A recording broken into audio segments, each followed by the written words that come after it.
Hey everybody, this is Dana from Hammer Dog Productions. Focus my arm. Wanted to give a little bit of an update on my 2024 Crosstrek Wilderness, and just kind of okay, I've had it for a little while now. What do I think of it? And I gotta say, I'm still impressed. I haven't had any anomalies show up with it. No problems with the fit and finish. The alterations I did with the tow hitch and all that, everything seems to be fine. It seems to have settled in to a miles per gallon with my driving, okay, and I do some city, some highway. My style of driving, and I know that's going to vary with altitude and things like that. I seem to have settled in between about 23.5 to 24 miles per gallon. Like we knew with the Wildernesses, you're not going to get, up there in the 29, 30 miles per gallon, partially due to the boxer engine design, but also the 411 gearing in the Wilderness. Yeah, there are better cars with gas mileage out there, but that always comes with a cost. For example, my mother has a Prius. You can't beat the gas mileage of a Prius, but it comes at a cost. Road noise. When you shut the doors, you can just feel everything's extra lightweight, which it needs to be to obtain those types of MPGs. This vehicle definitely feels much more solid, and I've been very impressed with it. Now, I know a lot of people, rightfully so, have been concerned about CVT transmissions because, they've been on the market for quite a while. Lots of different companies have tried them. Honda, Toyota, Subaru, Nissan, and if you're really keyed into the automotive world, you've no doubt heard of the CVT issues that Nissan has been plagued with, and now that who was it? I forgot the company now. Anyway, wasn't Alfa Romeo. Who the heck was that? Well, anyway, whatever.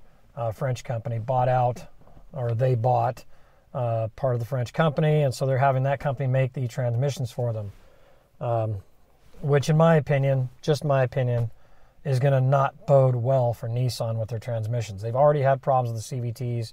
I think this is just going to make it worse, and that's starting to show in the numbers. But as far as the CVTs and the Subarus go, they seem to have a pretty darn good track record for their CVT transmissions.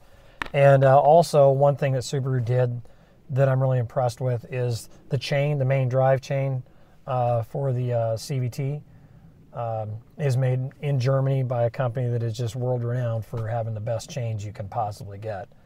And that is, again, that this CVT is chain-powered, okay? It's not belt. So there are a few others that have experimented with that. Some are still using belts. And if you've ever had to deal with a timing belt, fan belts, things like that, you know that their life expectancy isn't anywhere near what a chain is. It seems to me, and I'm just voicing my own opinion from my a lifetime dealing with mechanics, is that while, for example, a timing chain will stretch over a long period of time, it seems to me the way the CVT and the Subaru is designed with the two cones on each end and things and expandings, that an expanding chain on a CVT, it seems like it wouldn't be nearly as much of a factor. But don't quote me on that. I'm not a CVT mechanic, so whatever. I can only go with what I can feel and, my limited experience, which is right here with this Subaru and talking to lots of other people that have CVTs. And as I understand it, this one is working fantastic. The one thing that still confuses me about this, and I know there's been lots of comments in some of my videos about the computer-generated shift points. Like if you put it in manual mode and whatever, you can feel it shift and whatever. I'm still a little confused as to how they managed to make the engine RPM shift. Because it seems to me, CVT, constant velocity transmission, it seems to me that it should be a constant velocity. However, in this case, that's not really what's going on, and you can hear it. It's not just some faking out with the tachometer. You can actually see the RPMs increase and then jerk down as it shifts gears, if that's really a thing.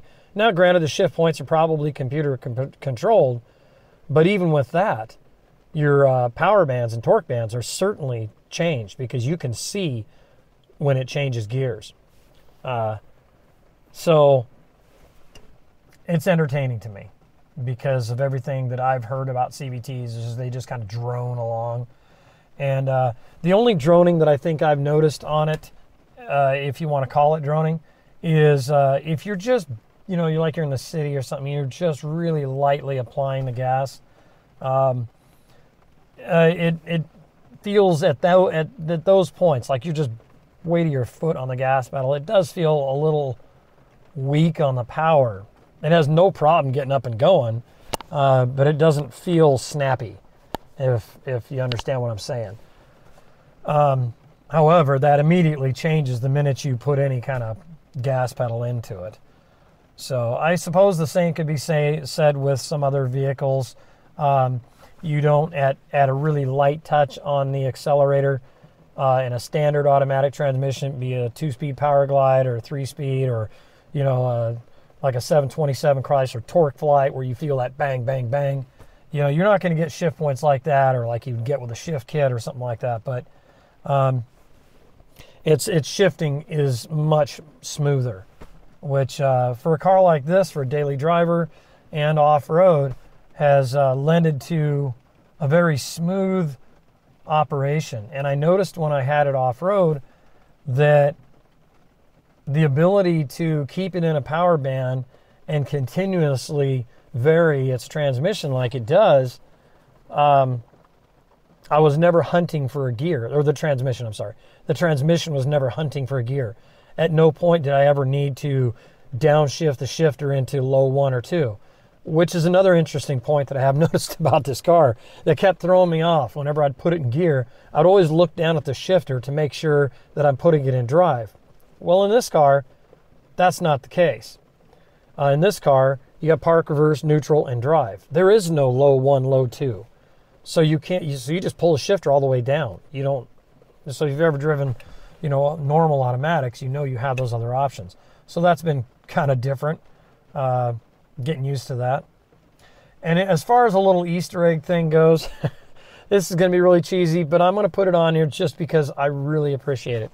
So as some of my followers may know, that my channel's name is Amber Dog Productions. It was named after my beloved dog, Amber, my soulmate dog, who I very recently lost. And not to get too far off topic here, but a little thing that I didn't notice until I lost Amber, like literally the next day. When I walk up to the car and I open the door and I get in, and you look at the center cluster, it shows a topographical map, and there's like a little line that squiggles along and it moves along, and then finally it ends at a certain point and goes boop. Now, at the risk of sounding kind of cheesy, the first time I saw that, my first thought was my dog Amber and I going through out in nature and heading towards our point. And so every time I get in the car and I see that, it's just a nice reminder of my Amber dog. Side note, Liberty Dog, the one that Amber trained, it will be my new sidekick. And she's doing really well. She's training up nicely. And Amber trained her great. And now it's my turn to complete the one-on-one training for kayaking and things like that. So as far as the Subaru goes, I kind of thought by now, I would have some decent critique of it somewhere. And honestly, the only thing I can come up with is the gas mileage. It's just not that great. But I knew that going into it, and I hope by sharing these videos and people watching my videos, they know that too. If they go to get into one of these, they're going to have to know that the trade-off for an all-wheel drive vehicle and then an all-wheel drive vehicle that has off-road capacity like this one does, that you're going to be giving up some miles per gallon. I'm not upset about it. Definitely not. It's working fantastic as a daily driver. It's working amazing as an off-roader. And this coming season, I'm really looking forward to being able to get this thing out there. Another little side note I'd like to add into this is that do keep in mind that I don't do car reviews. I just know that this is a new car on the market and a lot of people are tremendously interested in it, and I was fortunate enough to be able to get one. So while my channel content that I normally make is nature videos, hiking, biking with my e-bike fat tire, a lot of kayaking on lakes. I do aerial video, underwater video, land-based photography and video, things like that. This vehicle I purchased with the intent to help me get to those places. So anyway, if you like this or my other content, please feel free to like and subscribe. It certainly helps my channel grow, and I greatly appreciate it. And to all my recent subscribers that have jumped on board with me, man, thank you. What a year you guys have given me. So, with that, this is Amber Dog Productions. See you on the next one.